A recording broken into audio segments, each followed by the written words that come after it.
when I ended my position as director, I went back to attending the service, and I realized that they had kind of strayed away from utilizing the word God, utilizing Jesus, the scriptures, in service. My name is Pauline Petitclerc. I live in the wonderful city of Gaithersburg, Maryland. I work for the federal government. I count money for the federal government. I'm very grateful for my job, and I enjoy it very much. Did you grow up in church? Do you have a history with church? Well, I grew up in Canada, and Canada is different than the United States. It's a much smaller population. And when I grew up, I only knew the Catholic Church. There weren't really any other religions around me, and certainly my family tradition on both sides was Catholic. And the Catholic tradition in Canada is a little bit different than the American tradition. It's very formal, based on rituals. But it was a really good experience for me because I got to learn, there's God and Jesus and the Holy Spirit. I learned the biblical stories. It was a very good experience. At what age did you move on from Catholicism? Well, when you get to become a teenager and your parents kind of can't really tell you what to do and you start rebelling. But we went certainly every Sunday for quite a while. And then throughout my experience, though, even when I was younger, I was always seeking a deeper relationship, a more direct, a more powerful relationship with God.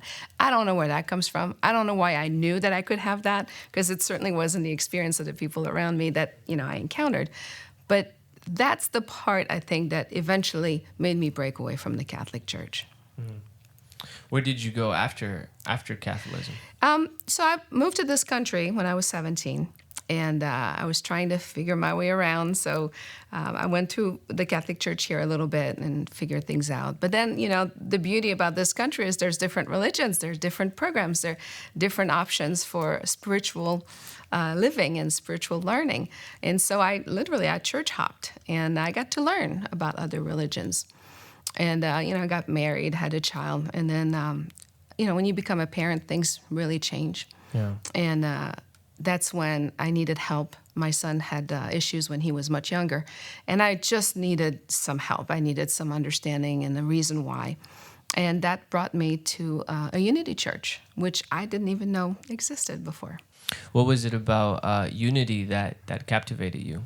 Well, first of all, it's very, very different. I never heard really these principles that were being discussed in church.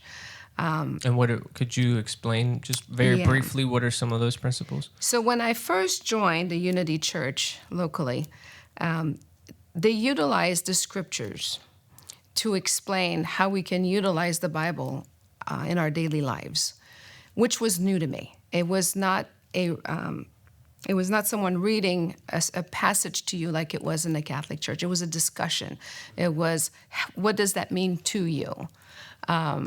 And then they utilized a lot of meditation, which I'd never really encountered before. And it was also very different in the Catholic Church, which could have been what was really interesting to me, is that it was so different. It was definitely a lot more informal, a lot more liberal thinking. In hindsight, that's where I needed to go. And I went. What turned you away from Unity Church? So I was the director of the children and family ministry, and I enjoyed being around the children. Like that, to me, being around kids and teenagers, that's such a source of wonderful energy, and I really enjoyed seeing them grow. So during that time, I was not in service. So there was some sort of evolution within the actual service itself that I kind of missed out because I was with the kids during that time. And then when I ended my position as director, I went back to attending the service. And I realized that they had kind of strayed away from utilizing the word God, utilizing Jesus, the scriptures, in service, which is what I thought was so powerful. And it bothered me. What would they use in replacing Jesus or God? Like, what would they say? So the big word was love. Oh. Utilizing the word love. And it's not that it's a bad thing. It just didn't work for me. They utilized a lot of texts that for personally, I just didn't find a lot of personal transformation.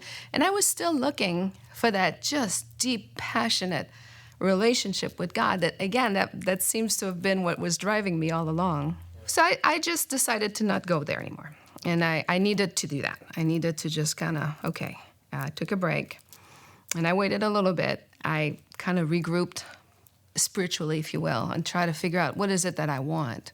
And sorry, if I can ask you, what were you feeling in that time too? Because at this point, you've gone to different phases of not even, I don't want to say beliefs, but different churches and different places. At any point, were you feeling some type of hurt, or were you feeling anything that was bothering you about that? I think I was still so focused on looking for that connection. Yeah. I'm grateful that I never lost hope. Like that, I'm grateful. And that just shows you God's always with you. Yeah. Always. Because that hope came from him. I didn't know. And I didn't know I could have that relationship. But in hindsight, I can see he was there all along. Yeah. That's good. Yeah. So what happened after So that? I'm driving in my car like I just did because I'm a mom and that's what you do. And I was alone in my car and I said, Jesus, I really like going to a church. I miss going to a church. I know unity is no longer for me. I get that. But I would like a church. And I was driving in front of this current church's road. And literally as I asked a question, there's a big blue sign, a big marquee sign that's right there when you pull in the parking lot. You can't miss it, but I'd been missing it for many years. And this blue sign literally moved its way in front of my car. And it just shocked me, of course. I mean, you don't expect that. And I said, wow, that must be where I need to go. And, when Jesus says something, who am I to argue? Yeah. And I got the message. Yeah. What did you encounter when you went to that church? Oh, that was just powerful. It was the right place for me at that moment when I needed it. Pastor Greg's messages touched me. He explained the scriptures, and how you apply them in your life. I'd been looking for that. To me, I never had someone who really took the time to explain how do you utilize the scriptures in your day-to-day life. The worship music is just so amazing, and I get truly transformed through worship. First of all, it gets you ready, it relaxes you, it puts you in a place of communion with God, and the music here is just amazing. The life groups are just phenomenal. The people here are phenomenal. Their willingness, first of all, the willingness to embrace you as a newcomer, and really share their walk. Not so much this is what you need to do, but this is what I did. This is what worked for me. It might work for you. And also there were people like me. Everyone was just like normal people. There were parents and there were a lot of young kids, and that really was truly amazing to me to see that this message empowers young adults. That's very powerful. So I've enjoyed my experience here tremendously. Looking back, even at your past experiences with different congregations, what stood out to you, or what can you see? What's the difference that you see between where you're at now and where you were before? So I was a different person too, right? And that's the beauty of God. God meets you where you are, and for me to have gone from my Catholic experience, I wouldn't have been able to come to King of the Nations. I mean, the Holy Spirit would have made it happen if that's what was needed, right? But for me, I needed to also experience unity for that story in my life. I'm grateful. I met people there that I really enjoyed.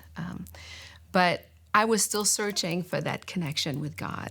That's still the thread that carries me through. And coming here I was taught the tools.